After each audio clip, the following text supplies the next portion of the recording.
No Viva Saúde de hoje, a gente vai falar sobre o complexo mundo das dores crônicas e as suas intervenções. Dores de cabeça, dores na coluna, nos ombros, nos joelhos e o que fazer diante delas. Quer saber mais sobre o assunto? Então não saia daí, o Viva Saúde está no ar.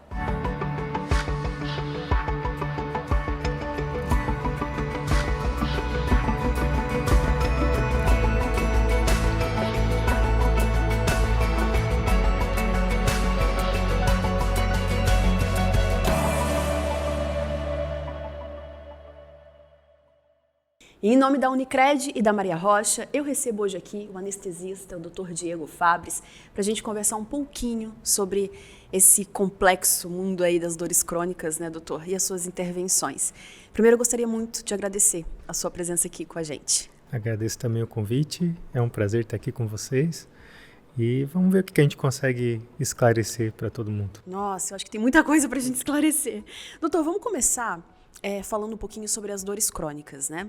A gente sabe que existe um período em que elas ocorrem, que elas continuam ocorrendo com uma frequência para que seja considerado crônico, né? A cronicidade da dor, ela dá uma característica mais temporal. Então, a gente considera crônica uma dor que ela tem uma durabilidade maior que 90 dias. Nesse período, então, até o paciente pode apresentar alguns períodos de alívio da dor, mas ela retorna na mesma característica, da mesma intensidade e permanece ali com problemas para o cotidiano do paciente, com alteração da vida conjugal, muitas vezes, com alteração da vida laboral, né? Então, o grau de dor, assim, a intensidade da dor, ela não é levada muito em consideração quando você considera dor crônica e dor aguda, né? Mais o tempo, até porque, assim, é uma coisa muito interessante que a dor crônica, mesmo quando ela tem uma intensidade leve no começo, o nosso cérebro ele faz um mecanismo chamado de neuroplasticidade, ou um mecanismo de sensibilização central, que a percepção da dor aumenta também. Então, por isso que é muito importante tratar a dor antes que ela alcance esse mecanismo de neuroplasticidade. Então, significa que se eu tô há 2 semanas com uma dor, no final dessa segunda semana, ela vai estar mais forte do que no começo. Eu falei em semanas, mas teria que ser mais meses, né? Mas mesmo semanas assim, talvez, porque assim você já começa a fazer o mecanismo de sensibilização. Então assim, a dor ela incomoda. Então, antigamente tinha muito paciente que chega para mim no consultório e fala assim: o médico falou que eu tenho que aprender a conviver com a dor, eu tenho que me acostumar com a dor. O ser humano ele não é programado para sentir dor. Então, por isso que um dia com uma dorzinha de cabeça é uma coisa, 2 dias com uma dorzinha de cabeça é uma coisa, 1 mês com uma dor de cabeça é uma coisa insuportável, né? Então, a intensidade da dor, ela leva pouco em consideração, porque é uma dor leve. Com o passar do tempo, para a pessoa, na percepção da pessoa, ela vai se transformar numa dor insuportável, e isso acaba com a qualidade de vida dela. E acaba que a dor vira um problema maior do que a própria doença em si, né? Então, é muito comum no consultório de dor crônica a gente pegar pacientes com transtorno de depressão. Então, e já é provado que pessoas com transtorno depressivo têm uma noção de dor alterada. Então, pessoas com depressão sentem mais dor. E ao sentir mais dor, elas ficam mais deprimidas. E você vai criando um ciclo vicioso que você tem que cortar em algum momento, né? E se não cortar a causa, é muito difícil você conseguir tratar qualquer uma das duas. Doutor, quais são as doenças, os problemas mais comuns dos pacientes que você atende no seu consultório? Então, os problemas, eles condizem com também os problemas mais comuns em consultórios médicos em geral. Então, o que eu mais atendo são dores lombares, cefaleias, as artroses, né, joelho, ombro, dores oncológicas. Então, é uma gama bem ampla assim, de sintomas que a gente consegue fazer algum tipo de tratamento e que procura a gente para procurar algum alívio, né? Quais são os tipos de intervenções que existem? Então, cada dor tem uma intervenção específica. A gente fala que é muito importante em praticamente todas as dores as mudanças de hábitos. Então, o abandono dos hábitos tóxicos, né? O tratamento medicamentoso sempre é tentado também antes de fazer qualquer intervenção, qualquer procedimento um pouco mais intervencionista, por causa de riscos até, né? E a maioria dos pacientes a gente aconselha a procurar uma psicoterapia também, né? Justamente por causa dessa correlação entre dor e depressão. E aí você tem os bloqueios de nervos periféricos para fazer da parte intervencionista, você tem as infiltrações, tem os bloqueios de ponto gatilho, as infiltrações intraarticulares, radiofrequência, injeção de toxina botulínica, um pouco mais recente, então, a utilização de células troncos e de plasma rico em plaquetas também, que se chama proloterapia, né, faz parte da medicina regenerativa. Então tem uma gama muito grande, assim.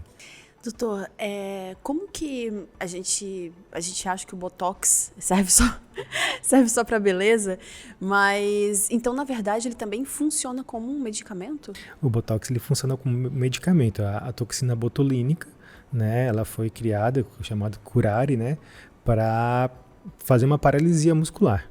Então, principalmente pacientes com distonia muscular, que é aquela musculatura que contrai e não solta mais, ela vai melhorar com o uso do Botox.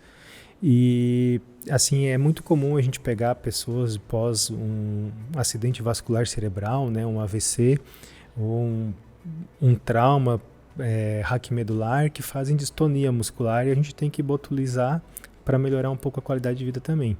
Interessantíssimo.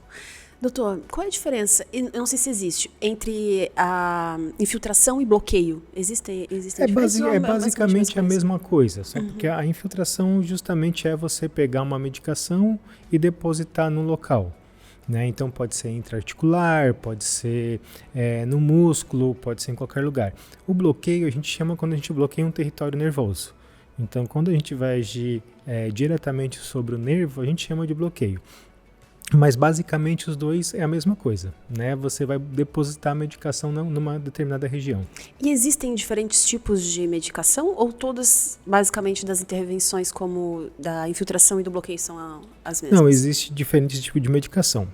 A grande maioria das vezes você faz essas infiltrações, esse bloqueio com o uso de um anestésico local combinado com um corticóide de depósito, um corticóide particulado, e muitas vezes também associado com um alfa-2 agonista, alguma coisa assim do tipo. Mas também tem as intervenções que a gente literalmente mata o nervo com medicações, que se chamam fenolizações, né? Muito utilizado para pacientes com dor de câncer, né? Que a gente não quer mais que ele sinta aquele tipo de dor, e aí trata um pouquinho mais agressivo. E antigamente se fazia muito depósito de ácido hialurônico, principalmente dentro da cartilagem. Hoje ele é um tratamento um pouco controverso, então deixou de ser muito utilizado. E basicamente são essas medicações que a gente usa. Doutor, quanto tempo dura? Eu sei que para cada caso deve ser um caso, mas em geral, dura durante um período? Tem que fazer sempre as infiltrações, os bloqueios? Depende muito da doença e depende muito para que é feito. Então, assim, quando a gente pega um paciente com um problema, uma lesão de ombro, uma síndrome manguito rotador, uma capsulite adesiva, que não é um problema cirúrgico, muito importante frisar que a infiltração, o bloqueio em si, ele não vai tirar a necessidade de uma cirurgia nos pacientes que têm indicação cirúrgica. Então, quando a gente pega, por exemplo, um ombro, alguma coisa que a gente faz o bloqueio, tira aquela inflamação, depois o paciente vai para a fisioterapia, faz um tratamento de reabilitação, muitas vezes é um bloqueio que a gente faz uma vez só, né? Porque você vai curar o problema. Quando você já tem uma artrose avançada, ela não tem cura. Então, a gente vai fazer a infiltração. A grande maioria das pessoas tem um tempo de duração de cerca de 9 meses a 1 ano e meio, mas daí a interpessoalidade entra muito ali, conta muito, né? E a dor vai voltar e a gente vai ter que refazer o procedimento. Aí o pessoal fala, mas não é perigoso refazer o procedimento? Eu falo assim, muito mais perigoso você fazer um uso crônico de uma medicação tipo anti-inflamatório não esteroidal, que você vai acabar fazendo uma úlcera gástrica, vai acabar fazendo uma insuficiência renal, né? Alguns problemas cardiovasculares que são relacionados ao uso de anti-inflamatório também, do que fazer uma infiltração uma vez por ano. É o mesmo caso das enxaquecas. Eu falo para os meus pacientes que a enxaqueca ela não, uma condição médica que ela não tem cura, né? A grande maioria das enxaquecas hoje nem mesmo tem uma causa identificável.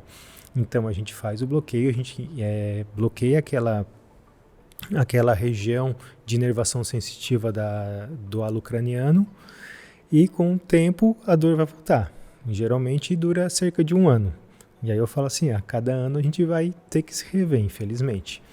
E doutor, e como é que funciona quando esse medicamento ele entra no nosso organismo?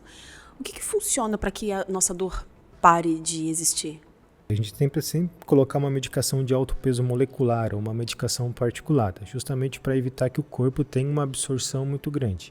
Então a gente chama de medicação de depósito. Quando a gente deposita aquela medicação no local, a gente espera que ela faça um efeito anti-inflamatório no local que a gente está depositando. Então, anti-inflamatório significa... tirar a inflamação. Isso, mas então trata, não só tira a dor. Porque isso. Eu acho que existem diferenças, né, entre tratar e tirar a dor só. Trata. Quando você tem um problema aquele anatômico, né, uma artrose de joelho, uma artrose de coluna, você não tem como tratar isso. Porque o osso já teve o desgaste, o osso já teve o remodelamento dele. Então você vai tirar a inflamação daquele local, mas o agressor, o causador, continua lá. Então quando passar o efeito da medicação, vai voltar o processo inflamatório novamente e com o tempo vai voltar a doer. Então por isso que ele tem que ser repetido. Eu posso estar errada, mas eu achava que os bloqueios, as infiltrações, elas mexiam em alguma coisa tipo cerebral, assim, que rompia ou desconectava alguma coisa para o nosso cérebro não sentir dor. Aí a gente tem os bloqueios simpáticos por via venosa. Tem os bloqueios também que a gente faz pela veia, que são muito usados para síndrome de sensibilização central, para fibromialgia. Agora está sendo muito utilizado também para tratamento de transtorno depressivo refratário, né? Que a gente o que é o refratário? Aquele transtorno depressivo que não melhora com medicação. Né, pacientes com ideação suicida também, tem alguns psiquiatras aqui de Tubarão, até de Criciúma, que encaminham para a gente fazer essa aplicação, e aí sim, são medicações que agem no sistema nervoso central. Aí são bloqueios diferentes, bloqueios que a gente faz como se fosse um soro mesmo, faz pela veia, só que são medicações que agem no sistema nervoso central. Doutor, muito interessante isso. Eu estava conversando com o Dr. Ney, a gente fez um videocast com ele sobre as dores crônicas. E esse tipo de intervenção para fibromialgia para mim é uma super novidade, assim. Eu não sabia que existia algo que pudesse ajudar as pessoas nesse sentido de, claro, com toda a mudança de vida que tem que ter, né, exercício físico, enfim, mas algo tão específico nesse sentido. Tem com uma melhora bem expressiva. Até há pouco tempo agora surgiu os canabidióis, que a gente também usa, só porque a gente vê uma melhora muito mais expressiva com os bloqueios simpáticos venosos, com o uso da acetamina principalmente, do que com o uso dos canabidióis. Então, também ali entra a interpessoalidade, então tem pessoas que respondem maravilhosamente bem ao bloqueio simpático venoso, ao passo que eu tenho um paciente que a gente faz um controle anual só, a paciente vem uma vez por ano para fazer um sorinho e pronto, tem a dor controlada naquele período inteiro, ao passo que tem outros pacientes que eu preciso fazer mensal ou 2 vezes por mês. Então, mas assim, é uma luz no fim do túnel para esses pacientes que viviam com dor todos os dias, não tinha nada que melhorasse, né? Então já tem essa luz no fim do túnel para ajudar. Em alguns casos podem acontecer combinações de medicamento, não de atividade física com medicamento, mas entre os medicamentos existem algumas combinações? Sempre, a grande maioria dos casos de dor crônica a gente usa combinações, né? Então geralmente a gente usa combinações de antidepressivos que agem em uma via descendente da dor, com anticonvulsivantes que agem numa via ascendente da dor, então isso é uma via cerebral, então quando a gente quando a gente fala, né, em via ascendente e descendente. E também tem as medicações que agem nos receptores de dor, que daí sim, entre os analgésicos, entre os anti-inflamatórios, entre os opioides, né, os derivados da morfina. Então, quando a gente precisa pegar vários locais ao mesmo tempo, a gente tem que usar várias combinações diferentes de medicações. Inclusive nos bloqueios simpáticos venosos, muitas vezes a gente tem que usar diferentes classes medicamentosas também naquele mesmo soro. Doutor, quais são os... Existe, né, um perfil dos seus pacientes? Mulheres, tantos anos, ou isso não existe? É que assim, depende muito da doença. Porque assim, tem as doenças que têm o perfil relacionado ao gênero e tem as que não têm. Então assim, se você for pegar assim, pacientes com cefaleia, um pouco da maioria são mulheres, mas assim tem muitos homens também. Se for pegar os pacientes fibromiálgicas, quase 90% são mulheres. Os pacientes com sacroileite, né, com espondilite anquilosante, quase todos são homens. Né? Dores lombares, a maioria é homem também. Que aparece, a maioria é homem que aparece no consultório. Né? Muito dividido, joelho, a maioria é homem que aparece. Ombro também é muito dividido. Então é difícil assim ver assim, mas assim, o que a gente sabe assim, a grande maioria de pacientes fibromiálgicas são mulheres. Apesar das literaturas mais recentes falar que a incidência é igual tanto para homem quanto para mulher, só porque a mulher procura mais ajuda do que o homem. E a grande maioria de dores de sacroiliacas são homens, mas daí está relacionado porque a doença é relacionada ao gênero. Doutor, vamos falar um pouquinho agora. Tem também a radiofrequência que você estava me contando, né? O que é a radiofrequência? A radiofrequência ela não vai medicação. Então eu tenho dois tipos de radiofrequência. Eu tenho a radiofrequência que faz neuromodulação, que a gente chama de radiofrequência pulsada, e tem a radiofrequência térmica, que eu faço neuroablação. O que é uma e o que é outra? Quando eu falo em fazer neuroablação, que é a radiofrequência térmica, eu queimo o nervo. Então, assim, não é qualquer nervo que eu posso queimar. Então, eu só posso queimar um nervo que seja exclusivamente sensitivo. Porque se eu queimo um nervo que transmite estímulo motor para o paciente, ele vai perder força e muitas vezes vai perder até movimento. Então eu só posso fazer uma radiofrequência térmica em locais onde não passa nervos motores. Mas queimar um nervo significa que ele morre? Destruir. Destruir. O grande problema de destruir a gente usa muito para as artroses, né? O grande problema de destruir o nervo é que os nervos sensitivos do nosso corpo, diferentemente dos nervos motores, eles se regeneram. Então, depois de mais ou menos um ano e meio, o nervo sensitivo ele vai se regenerar e a paciente também volta a sentir dor. Para quando que a gente faz a radiofrequência térmica? Para aqueles pacientes que ao invés de a infiltração, o bloqueio ter durado 9, 12 meses, durou apenas 1 mês, 2 meses. Então a gente não repete o bloqueio nesses pacientes, a gente faz uma coisa um pouco mais agressiva, que seria a radiofrequência. A radiofrequência pulsada, a gente trabalha com o que a gente chama de neuromodulação. A neuromodulação, a gente faz estímulos tanto térmicos, quanto pulsáteis, quanto elétricos, num gânglio específico do corpo para fazer uma hiperestimulação. Então eu vou fazer ele trabalhar muito. Vai chegar num ponto que ele vai entrar em fadiga e vai parar de trabalhar. Aí entra outro problema também. O período que ele está cansado, que ele está sem trabalhar, o paciente fica sem dor. Depois de 1 ano e meio, mesmo período da radiofrequência térmica, o corpo volta a produzir esses neuromoduladores e volta a ter dor novamente. Doutor, mas então, se um nervo ele está comprometido, depois ele se regenera, ele volta comprometido de novo? Então, é que o grande problema, a grande maioria do problema não é no nervo. Né? Então, assim, se você tem uma artrose facetária, por exemplo, um problema na coluna, você tem dor na coluna porque você tem artrose. O nervo ele é um alarme. Ele vai sinalizar que tem problema naquele local e a sinalização dele é dor. Só que acontece, você tem um alarme que está disparado 24 horas por dia, 7 dias na semana, 30 dias por mês. Né? Então, serve de alguma coisa esse alarme? não serve para nada. Então, o que a gente faz? A gente vai lá e desliga esse alarme, né? Quando o nervo regenerar, o problema vai continuar ali. A função do nervo é o quê? É falar que ali tem um problema. Então, ele vai sinalizar novamente a dor. Gente, eu não sabia, não tinha nem ideia disso. Olha só, então, existe talvez um problema de, se o nervo que avisa, ele é desconectado, o nosso corpo, a gente pode piorar a situação de onde está essa dor, porque daí a gente, não. sei lá, se mexe mais. Eu estou dando uma ideia, não, na verdade, um exemplo não, aqui. Né? É o caso que a gente fala assim dos problemas cirúrgicos, né? Porque que particularmente eu não gosto de fazer infiltrações ou bloqueios em pacientes que têm alterações cirúrgicas, por exemplo, assim, de ombro, de joelho, de quadril.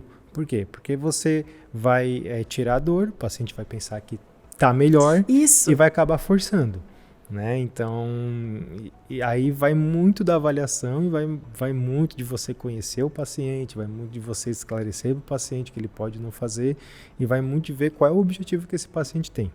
Né? Porque senão vai ter esse risco mesmo, de ele piorar o problema pré-existente. Certo. Doutor, das intervenções todas, existe algum risco? Todas têm. Né? E quais são esses Qualquer riscos? coisa que você faça em medicina tem risco. Você tomar uma medicação tem risco. Né? Então, assim, hoje, se você for ver pela escala, o maior risco que você tem numa intervenção hoje seria a infecção. Né? Como é um procedimento invasivo, você tem um risco de ter uma infecção ali no local, na punção da agulha. Fazendo em centro cirúrgico, fazendo em ambiente asséptico, é muito raro hoje você ter esse tipo de complicação. Outra complicação seria as reações alérgicas, né, as reações adversas a medicações, basicamente mais isso, assim, né? São poucos. Alguns procedimentos, principalmente a discefaleia, como é feito numa região que tem pouco tecido subcutâneo, às vezes extravasa um pouco de corticoide particulado e pode dar o que a gente chama de retração de subcutâneo, ou seja, fica um buraquinho aqui, né, onde a gente faz. Imperceptível por quê? Porque tem um cabelo que passa por cima. Demora um tempo, fecha, mas demora um tempo. Na verdade, não é um buraco aberto, ele fica uma protusão aqui, um negocinho que fica para dentro ali. Você passa e sente que tem alguma coisa para dentro ali no local da aplicação. E com o tempo, assim, leva bastante tempo, geralmente 3 a 4 anos, o tecido subcutâneo ele vai se refazer naquela região e melhora. Então é por isso que tem determinadas medicações que a gente evita usar principalmente em face, né, para não dar essa complicação, né, em áreas aparentes. Então, mas por causa disso. Doutor, essas intervenções, elas podem ser feitas, então, tanto num consultório quanto em hospitais? Ou geralmente é em hospital mesmo? Podem ser feitas tanto em consultório, dependendo da aplicação, pode ser feita tanto em consultório como em hospitais. Particularmente, eu faço apenas em hospitais, apenas no centro cirúrgico. Então, eu não faço em consultório justamente pelo risco de infecção. Mas vários colegas fazem, amparados tanto pela vigilância sanitária quanto pelo CRM, não fazem nada de errado, é apenas uma opção pessoal. Sim. Né? Então, os outros colegas não estão errados, mas eu prefiro fazer apenas centro cirúrgico. Doutor, agora vamos falar um pouquinho, então, eu acho que a gente elencou aqui algumas dores crônicas, né? A gente já falou um pouquinho sobre a fibromialgia, mas eu gostaria de falar agora um pouquinho sobre a endometriose. Existem, então, alternativas nesse sentido de intervenção para quem tem endometriose? Isso, então, a endometriose, ela entra dentro de um aspecto de diagnósticos da síndrome pélvica crônica, da dor pélvica crônica. E você tem no nosso corpo um gânglio chamado gânglio ímpar ou gânglio de Walter que faz a inervação sensitiva da região pélvica. Então pega porção terminal de cólon, pega a bexiga, pega útero, pega a vagina, pega períneo, uma porção do ânus. Então, que são as regiões que geralmente os pacientes com endometriose sentem dor. Quando você faz uma infiltração ali diagnóstica, você coloca um anestésico local, essa paciente no caso, né, ela vai experimentar um alívio da dor por um determinado período, geralmente curto, geralmente um período de 15 dias, 20 dias, Por quê? Porque essa primeira abordagem ela é apenas diagnóstica. Ela é só para saber que se eu eliminar aquele gânglio, ela vai ter um alívio de dor. Então eu não estou matando, digamos assim, uma inervação da paciente sem necessidade.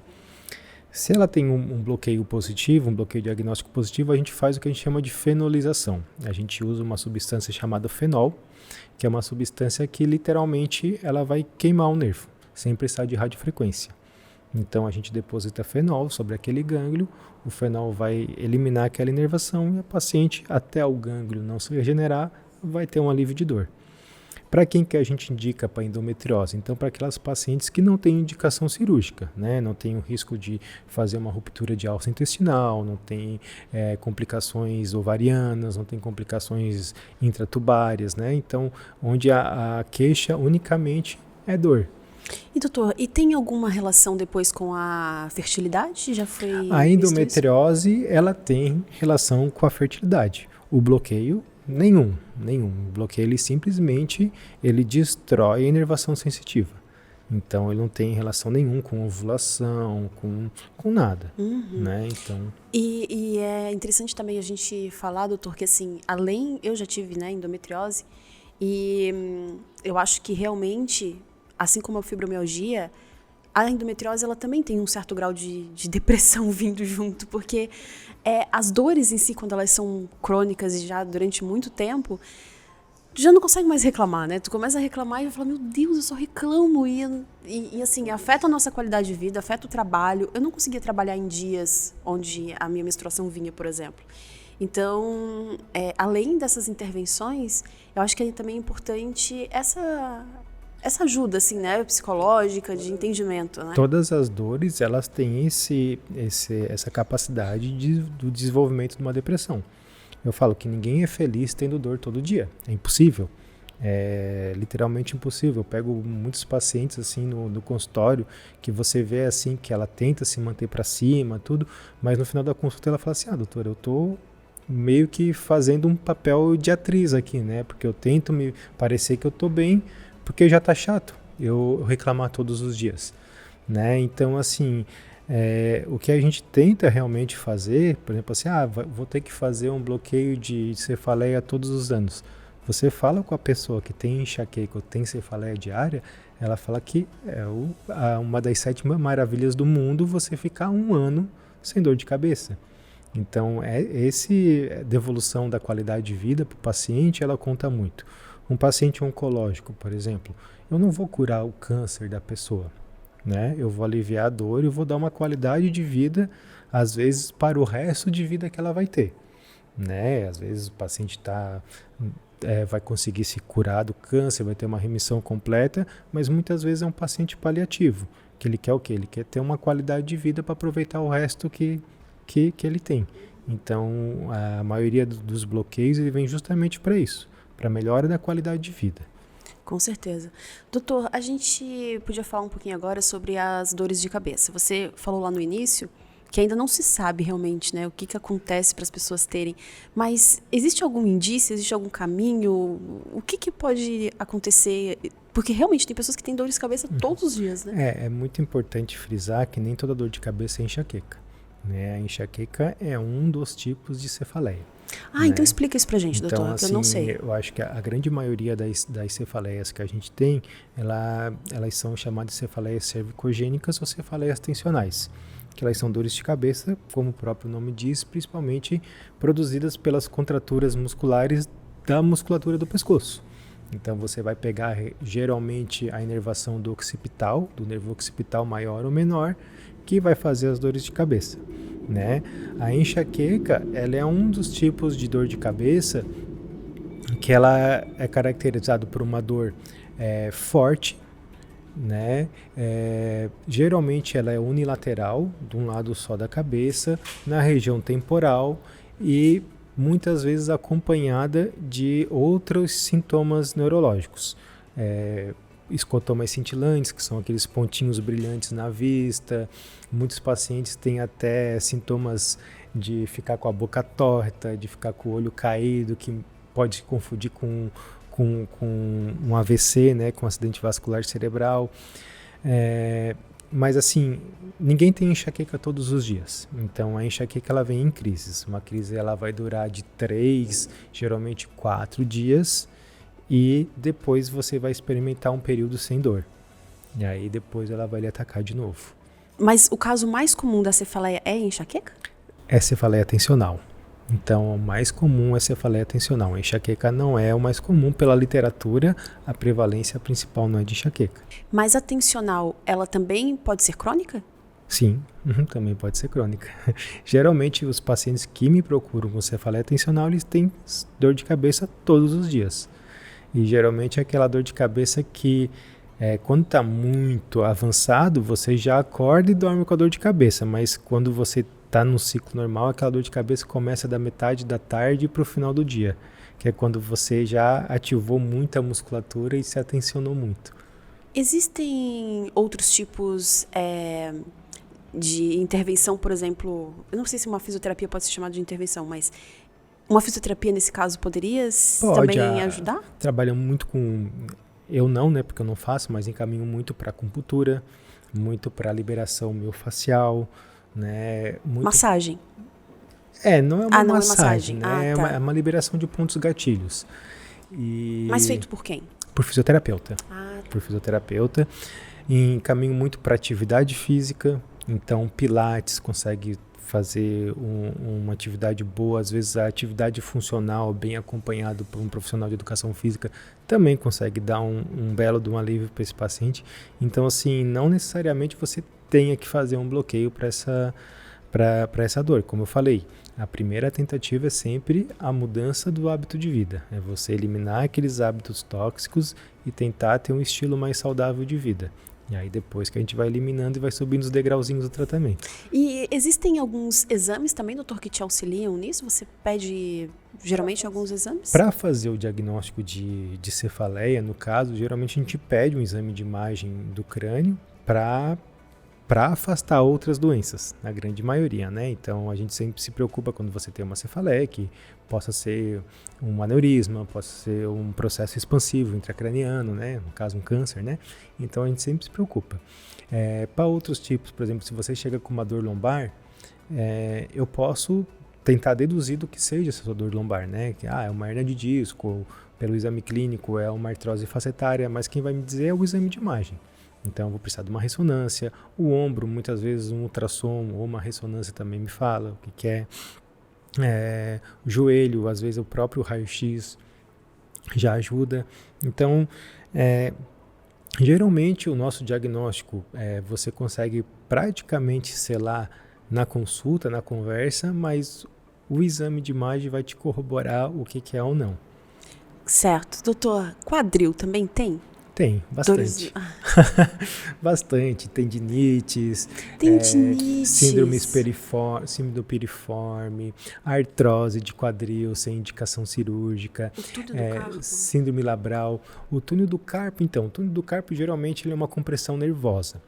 Até você pode tentar fazer uma injeção de corticoide para ver se alivia aquela inflamação, mas a grande maioria faz uma cirurgia de descompressão. Então, você simplesmente libera o túnel do carpo. Né? Tem o Dr. Rafael, tem o Dr. Giovanni, tem o Dr. Henry aqui na cidade que fazem muita cirurgia. Existe alguma relação com a gravidez? Porque assim, depois que eu tive filho... Isso aqui, gente, meu... É uma queixa... Eu até já fiz eu apliquei, mas assim, sei lá, deu 3 meses e já começou a doer de novo. É uma queixa bem comum durante a gravidez. Uma, por quê? Porque o nervo fica um pouco mais sensível pela ação da progesterona, então você tem uma sensibilidade nervosa um pouco maior. Você tem um inchaço dos tecidos, então fica mais apertadinho onde passa o nervo, e aí você acaba sentindo um pouco mais de dor. O que é importante tem um exame chamado eletroneuromiografia para esse tipo de problema. Então, você vai fazer esse exame, ele vai identificar se realmente é o nervo mediano que está cometido ou não, e aí vai ver se dá para tentar uma fisioterapia, uma injeção de corticoide ou tem que fazer uma cirurgia mesmo para descomprimir o nervo. Doutor, tem horário com você amanhã para mim? Amanhã eu atendo, mas... Já começou a me doer. Não, a gente ri, mas assim, é muito interessante quando a gente tenho conhecimento de situações que podem ajudar a gente, né? Porque eu digo a gente porque eu tenho algumas dores crônicas também no meu corpo, mas quando a gente vê que existem algumas alternativas, né, e que existe uma equipe multidisciplinar também que pode auxiliar, é claro que existe a mudança na nossa vida para que isso melhore, que eu acho que o principal é o nosso pensamento, é o nosso esclarecimento também, a gente conhecer a doença também ajuda muito, né, a gente entender. Não, e Tubarão está muito bem servido, né? A gente tem neurologistas maravilhosos aqui, fisioterapeutas muito bons, profissionais de educação física que nos ajudam muito, nutricionistas, cirurgiões de coluna quando bloqueio, quando a infiltração não dá certo, que tem que fazer a cirurgia. Então, assim, a gente está muito bem amparado aqui na cidade, né? Então, isso também é uma coisa que esse backup é uma coisa que nos ajuda muito, saber que a gente está bem amparado. Né? Com certeza. E a gente ter acesso a isso, né? A gente ter conhecimento, a gente poder assistir, por exemplo, um videocast desse e começar a realmente ver uma luz no fim do túnel, Sim. né? Uhum. Doutor, só pra gente encerrar, que o nosso tempo já está acabando, as hérnias também, elas também podem ser tratadas com... As hérnias, sim, talvez seja uma das queixas mais comuns que a gente pega e uma das causas mais comuns de infiltração que a gente faz. O que é uma hérnia? A hérnia nada mais é do que o núcleo pulposo ali, o amortecimento que a gente tem entre as vértebras, que ela saiu do local. Então, ela sai? Geralmente onde mais acomete é na região lombar, onde o pessoal tem mais queixas. Então, quando ela extravasa ali, quando ela sai do local, quando ela hernia, né, ela esbarra no nervo, geralmente o nervo ciático. E aí você sente aquela dor em queimação, que vai da lombar até mais ou menos a planta do pé, que tá pegando a região da inervação ciática. Aí depende muito do local, pode ser um pouquinho mais acima, que para a dor, um pouquinho mais abaixo, né? Então depende muito do nível da região lombar que você faz. Para as hérnias em específico, você tem a infiltração, então você pode fazer uma infiltração pegando diretamente a hérnia, vai aliviar a dor, e a gente sempre recomenda, depois desse alívio da dor, que o paciente faça o tratamento de reabilitação física. O que é o tratamento de reabilitação física para os casos da hérnia? É você fortalecer a musculatura do core. Então, não é você fortalecer a sua lombar, é fortalecer a musculatura que faz com que deixe a lombar tranquilinha, a lombar relaxada. Então, você vai trabalhar abdômen, vai trabalhar coxa e vai trabalhar glúteo. E aí é que entra o pilates, aí é que entra o profissional da educação física que vai fazer esse trabalho para a gente. Muitas vezes, quando você consegue fazer um trabalho de aliviar a dor do paciente, você fazer um trabalho de reabilitação bem feitinha, é bem comum que a hérnia não volte a lhe incomodar. Mas né? ela cura? Na verdade, é muito difícil você voltar pro lugar. Ela só não vai incomodar mais. Ela só não vai incomodar mais, exatamente, porque agora você tem uma musculatura para suportar aquela carga. Nossa, doutor, tinha tanta coisa ainda para perguntar. Eu tenho certeza que quem está assistindo a gente também tem um monte de coisa para perguntar, mas nosso tempo terminou. Eu quero agradecer muito a sua presença aqui. E quem sabe a gente marca um novo encontro para a gente poder falar sobre uma outra gama, né, dessas doenças crônicas, porque eu tenho certeza que muita gente que está nos assistindo se identifica e como eu falei antes, muita gente viu agora uma luz assim no final do túnel. Eu agradeço também o convite, foi uma honra estar aqui contigo, né? Um pouco nervoso, tudo, mas... Falou super bem! Mas estou à disposição, se precisar, estou aqui. Com certeza. Muito obrigada, doutor. Obrigado também. E o Viva Saúde termina aqui. A gente tem um novo encontro na quinta-feira que vem, às 20h30 da noite, pela UniTV e também pelas plataformas de áudio e vídeo da Unimed Tubarão. Eu espero vocês. Até a próxima!